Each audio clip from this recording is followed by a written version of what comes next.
Hey, what's up, guys? Listen, I just wanted to bring you some new information on this Shanquella Robinson case.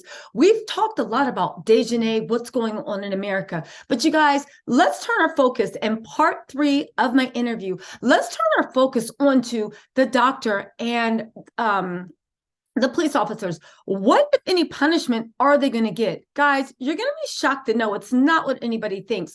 Plus, how's it going to go, her not speaking English? Once she steps foot on Mexico soil and she is arrested, how is she going to be booked? Where is she going to be held? Is she going to be in prison? And what's more, we are going to dive into exactly what's going on in that prison. You guys, if I was Daejhanae, I would be singing like a canary, because the first person account of what happens in that prison and who she's going to be around, the rumors don't do it justice. Lastly, the trial coverage. As we know, Nancy Grace has gotten involved, but the rest of the mainstream media has not really been giving it the attention or even the investigative reporting it deserves. How are we going to find out what's happening in the trial, especially, like my guest points out, trials in Mexico are completely different than trials in America. Y'all buckle up and let's go. Also, really quick before we start, I want to give a special shout out to my translator, Leila. You did an amazing job, and thank you so much for being available short notice, and also to Mr. Sunika for even taking the time to join us. Let's go. I had a question then.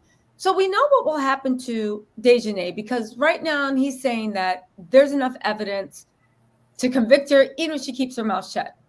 But her friends and also the doctor and the police officers and everybody that might have been involved in a cover-up by lying, omitting, whatever, will they be looking at jail time too? Or is it different if you actually are an administrator or you work for the government? Do you see what I'm saying? Yeah. Ella quiere saber si los oficiales como la doctora, los policías, los investigadores que están siendo investigados por omitir información, si es posible de que ellos también terminen en la cárcel. Eso va a determinar, eso lo va a determinar la investigación de la Procuraduría. Okay. Hasta qué grado está su responsabilidad en haber mentido. El encubrimiento es un delito, mas no sé realmente cuál sea el castigo. Pudiera ser una multa o pudiera ser prisión. Eso lo determina el juez también. Entonces, no me atrevería yo a decir cuál es su estatus, cuál será su destino de ellos, porque eso lo va a determinar un juez. Si en un momento dado hay elementos para incriminarlos o no hay elementos para poder fincar responsabilidades. Okay, so he says that they could serve jail time or they could be fined. It will be determined by the prosecutors and the judge ultimately. So he's not able to say whether they'll be sentenced to jail time, but that is a possibility. It could happen. Okay, so I know what you guys are saying already. Pause. You mean to tell me that the doctor, the police officers, and everybody else that may have been called up in the cover-up literally could only be fined? You guys, I did a little digging, and that absolutely is correct. This is why it's vital that Daejhanae,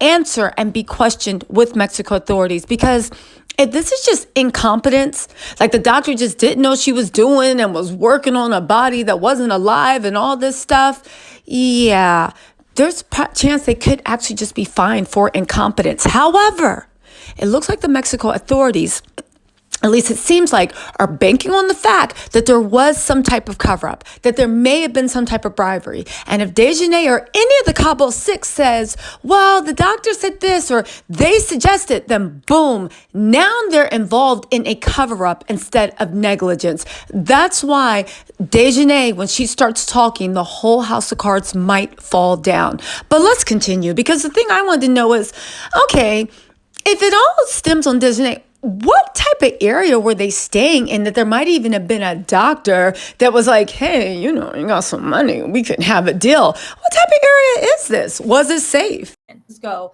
That part of Cabos. Is it a high crime area? Do crimes like this usually happen?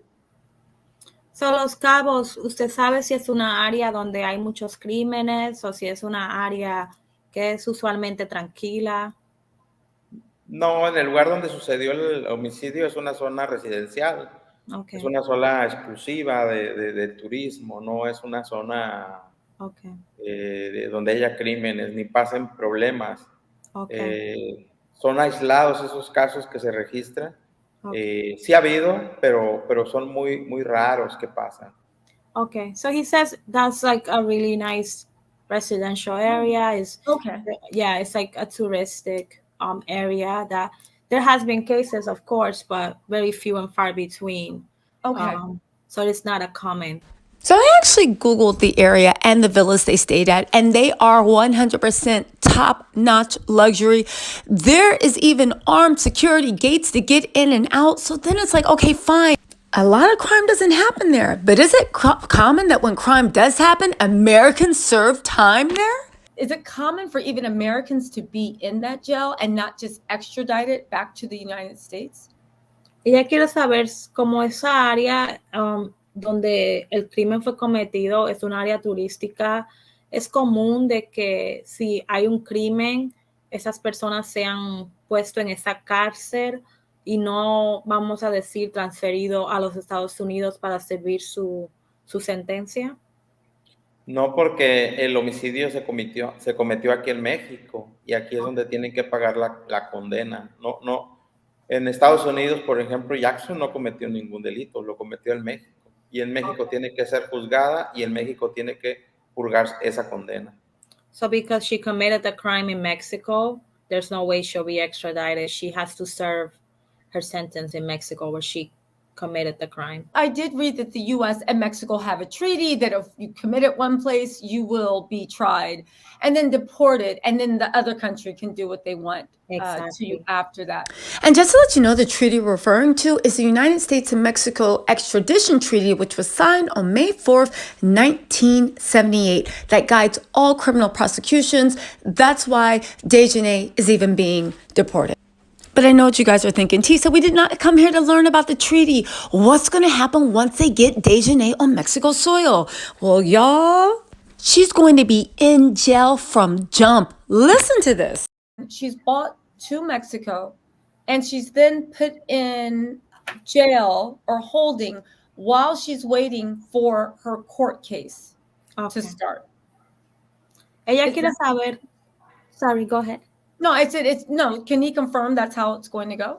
Okay. Ella quiere saber cuál es el procedimiento cuando Miss Jackson llegue a México. Si la van a poner en la cárcel, ¿qué va a pasar con ella? Bueno, primero Jackson, una vez que sea extraditada a México, va a ser presentada con una juez, que es la juez de control, donde tendrá una audiencia para que le lean todo el informe y toda la investigación que hasta ese momento hizo la fiscalía para acusarla de manera formal del homicidio de Shanquella Robinson. Okay. ¿Me puede decir cómo se llama ese procedimiento? Es un procedimiento para juzgar, es un caso como su para vincularla a proceso penal. Okay. Ese es el procedimiento. Okay. La van a vincular a proceso penal en esa audiencia. Okay. Y una vez que sea vinculada a proceso penal, la van a internar en el penal de San José del Cabo, que es de mediana seguridad. San José del Cabo. Okay, so she would have to go to an arraignment where she will be informed of the charges brought against her, the evidence. So after that, she will go to a holding cell in San Jose de los Cabos, which is a medium security prison or jail. Now, you're like me. You were like medium security prison. Is she going to Club Fed? Well, baby, don't let the word medium fool you, because listen to this. Okay, what does that mean, medium security? So what does that look like inside the jail? Is it co-ed? Is it all women? Is it in, I guess no jail's nice, but how would he describe that? Si puede describir cómo será esa cárcel. ¿Es una cárcel solo de mujeres, hombres y mujeres? Si nos puede dar un poquito de información sobre eso. Sí, el penal de San José del Cabo es una cárcel de hombres y mujeres, es mixta, pero no están revueltos, cada quien tiene su espacio. Y en ese penal están recluidos los homicidas más peligrosos del estado, porque es la única cárcel que tenemos de mediana seguridad en el estado. Las demás son de más baja seguridad. Esa es la cárcel donde están recluidos la mayoría de los homicidas peligrosos de aquí del estado. Okay. So the prison is co-ed, but separate, men and women, and it does houses some of the most dangerous criminals in San Jose. That's the highest security prison that they have. So that's where she'll be held. Wait, one of the most dangerous. Listen, this is a shot from outside the prison. You know, your girl had to give you a visual, but one of the most dangerous. Okay, sir, you have my attention. Continue. How is it one of the most dangerous? Can you kind of describe the danger that you would regularly find in that jail? Or you said there's very dangerous people locked up. What are they locked up for? How is it dangerous? Has there been any history of the inmates being in danger? So ella quiere saber qué tipo de personas criminales están en esa cárcel. Si hay, usted dijo que hay homicidas. ¿Qué rango de criminales? Le voy a explicar. En Baja California Sur vivimos una guerra de delincuentes, de narcotraficantes entre 2014 y 2019. Donde hubo más, en el último año, 2019, hubo más de 1,000 muertos. Las autoridades, más de 1,000 muertos en el 2019. Wow. Las autoridades lograron desarticular muchas bandas criminales de sicarios o homicidas que fueron detenidos y que están en proceso penal. ¿Cuántos sicarios sabe? Hay muchos, son muchas células de criminales que fueron detenidos en esos 5 o 6 años que duró la guerra. Entonces, todos ellos están en prisión, en esa prisión, muchos de ellos peligrosos, están ahí en esa prisión purgando condenas por homicidios que cometieron en su momento cuando estalló la guerra entre células del crimen organizado aquí en el estado. Con esos va a estar ella. Okay, so she will be actually with killers, people involved in the drug dealers. So from 2014 to 2019, there was a war in Baja California Sur between organized crime, and a lot of those people were detained. Only in 2019, there were over 1,000 people that were killed by those narcos. So those are the type of people that she'll be in jail with. Wait, let me get this straight. So 1,000 people were killed, and the people that killed them are now in that jail? Yes. Oh, wow. Okay, yes. So yes, it's dangerous. So, okay. As you know, there's a lot of like drug trafficking and organized crime in Mexico. And like the cartel. And the cartel, they're constantly going to war with each other. So those are the type of people that are in jail, in that jail. Okay, this jail ain't nothing nice, but then it leads me to ask, is Daejhanae going to get some type of, sounds like she needs some type of security or protection. Like, she doesn't even speak the language. Is she going to be given any special treatment? Y'all, listen to this. Will she get any type of different treatment because she doesn't speak Spanish or because she's a foreigner, or is everybody held together? Si ella va a ser tratada diferente porque es turista, no sabe español, o si es con todo el mundo, todos juntos. Hay unas áreas en el penal que es la de indiciados, sentenciados, O sea, Okay. son varias áreas. Okay. Ella seguramente va a llegar al área donde están los que están iniciando los procesos penales. Las mujeres que están iniciando procesos penales son tratados todos igual. No hay distinciones si son extranjeros o si es mujer o si es hombre. A todos los tratan igual. Los uniforman y sí hay traductores que de alguna manera para proteger sus derechos en cuestiones de derechos humanos más que nada, pero no tiene ninguna preferencia, y ella va a llegar seguramente a esa área donde están todas las personas que están iniciando procesos legales con un juez. So basically the jail, so it's separated in areas where there are the criminals who have just been arraigned, and then there's the ones that have been sentenced. So most likely she'll be in that section with criminals that had just been arraigned.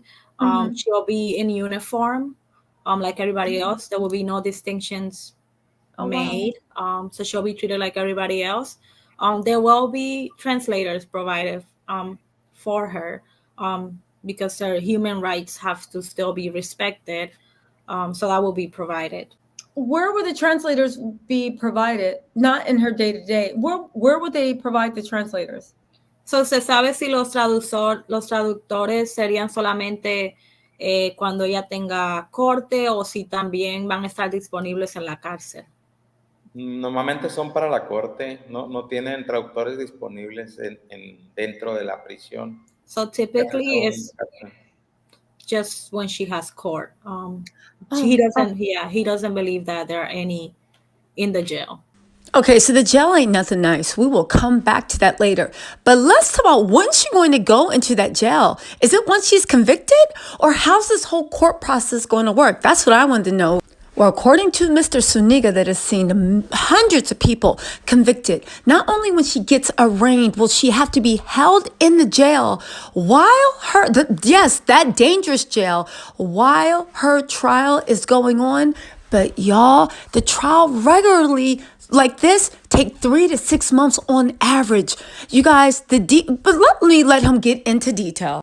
To bring up court, usually in a case, because he's been working as investigative reporter for a while, in a case like this, how long does it take from the time she's back until the court case is resolved, whether she's guilty or innocent? How long does that usually take? En su experiencia con ese tipo de casos, como periodista, investigador, ¿cuánto tiempo duran desde el principio hasta sentencia este tipo de casos? Normalmente duran 6 meses, lo que es el procedimiento cuando los detienen. Los vinculan al proceso y más o menos se piden de 3 a 6 meses se llama para complemento de la investigación.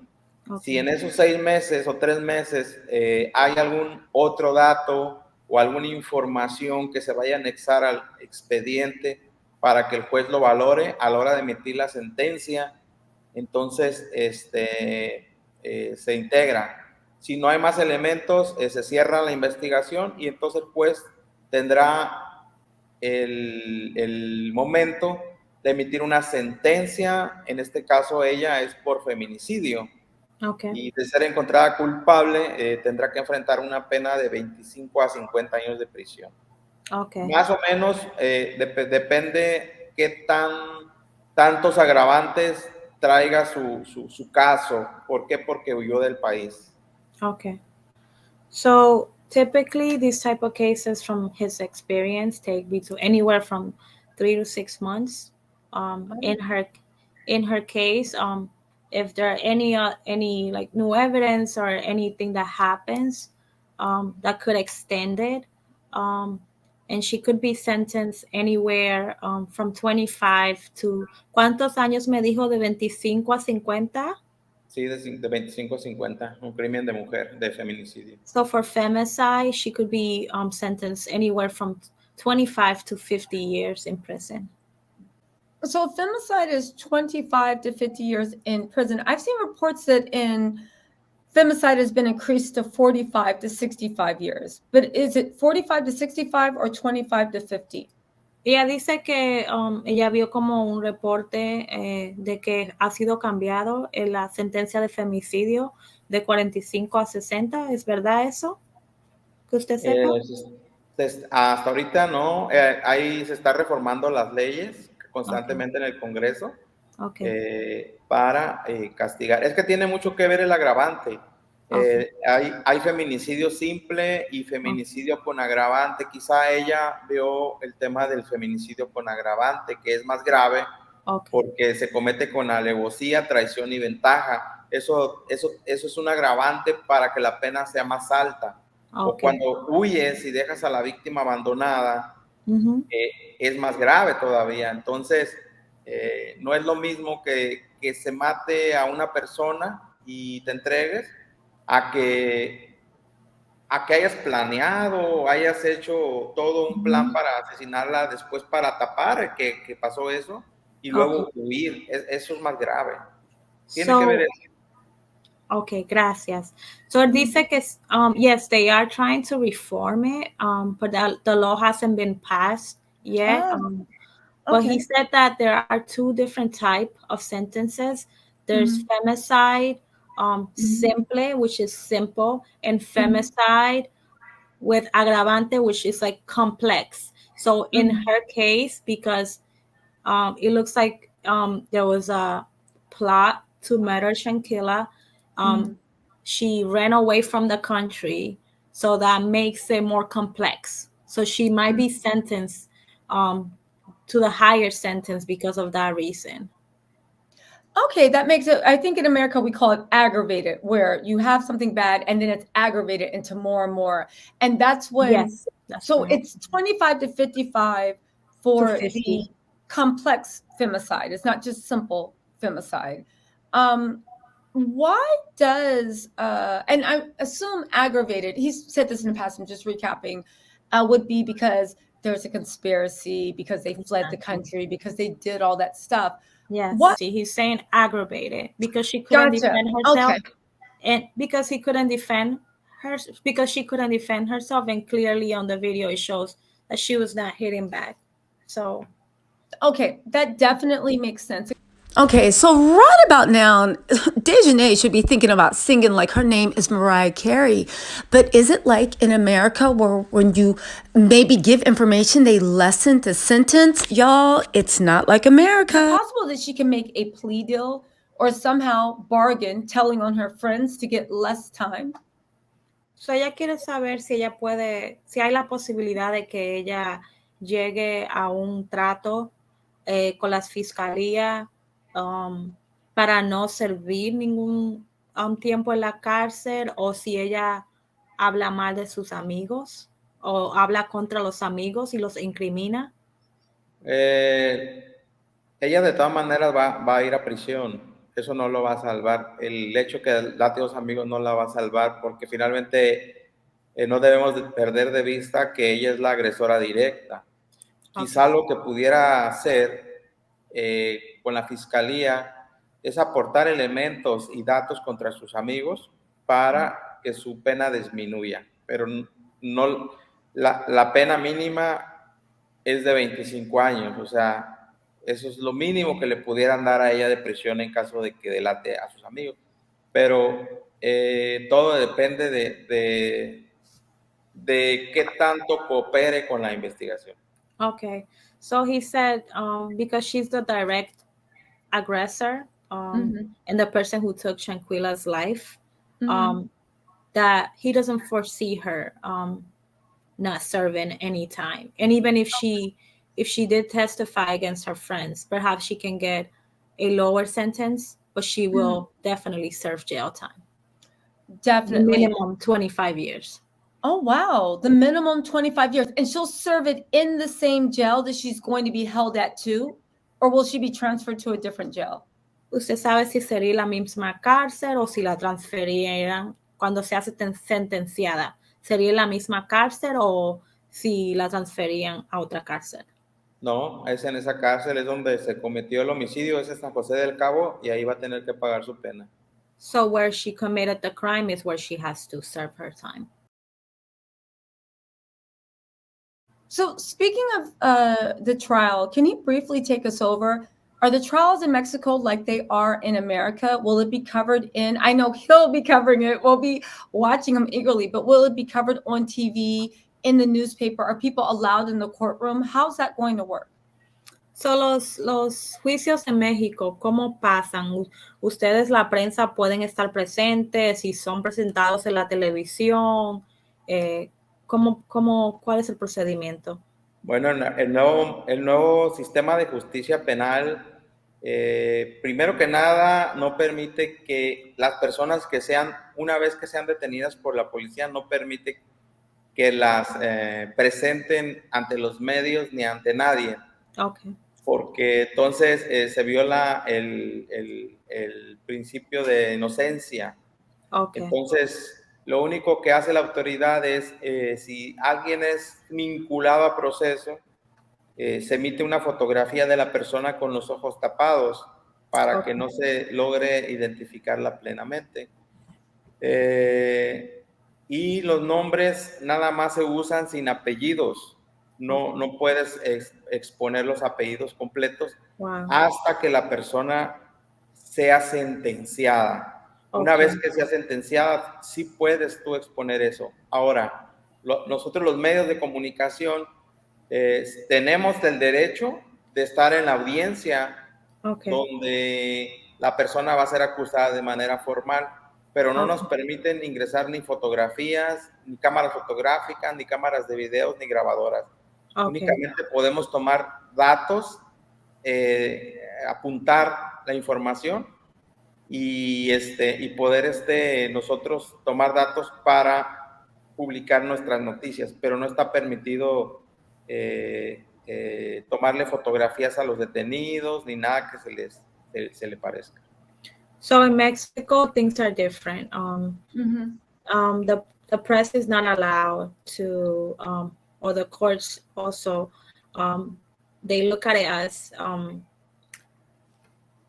even though she's being accused of a crime, she's still considered innocent until proven guilty. So they're not able to televise the trial. They're not able to take pictures of her. And if there's a picture taken, the eyes have to be covered. The press is not allowed during the trial. They're only allowed during the arraignment. But they cannot bring in any cameras. They cannot record. They can only take down notes. So that's how things are done in Mexico. That's how things are done. So we'll have to pay close attention to his coverage. I understand that the trial is not going to take place in the way that we expect it in America. But since he is on the inside, is his coverage going to be able to follow it every step of the way? Or is there going to be kind of like a wall where it's like, okay, enough? Ella sabe que ella entiende de que el juicio va a ser diferente que los juicios aquí donde se televisan y hay mucha información que se le da al público. Ella quiere saber si usted va a poder dar información de día a día con lo que esté pasando, o si va a haber una pared que no le va a permitir como saber detalles del juicio. Nosotros vamos a cubrir todo el juicio desde que llegue esta chica Jackson a México. Vamos a estar presentes en la audiencia y vamos a darle seguimiento paso a paso, toda la información que tenga que ver con este homicidio, porque es un tema que va a dar mucho de qué hablar en los próximos 6 meses, una vez que ella sea extraditada a México. ¿Por qué? Usted puede Porque estar hay más presente. personas involucradas. So usted puede estar presente en la audiencia cada vez que ella tenga juicio. Claro que sí, nosotros podemos estar, es un derecho que tenemos los medios de comunicación, de estar presentes en la audiencia para tomar nota de lo que se diga en esa audiencia. Okay, so I just need to correct something, Tisa. So he said that he will be able to be at the trial every day, every time that there's trial. But he will be taking notes, like he stated, because he can't record anything, but he will be present. So not only for the arraignment, for the entire trial, Okay. he'll be present. So he'll be, he'll be informing us. That is perfect. Anyway, y'all, hope you enjoyed this interview. Part 4 will be dropping when I edit it. I'm working as fast as I can. But one thing we do know is Daejhanae will be in Mexico to stand trial. Until then, I'm working on a few more videos to give you a broader perspective. Y'all, we are going to make sure that there is justice for Shanquella. Please let me know what you think in the comments. And also, we all want justice. Please be respectful to one another. Bye.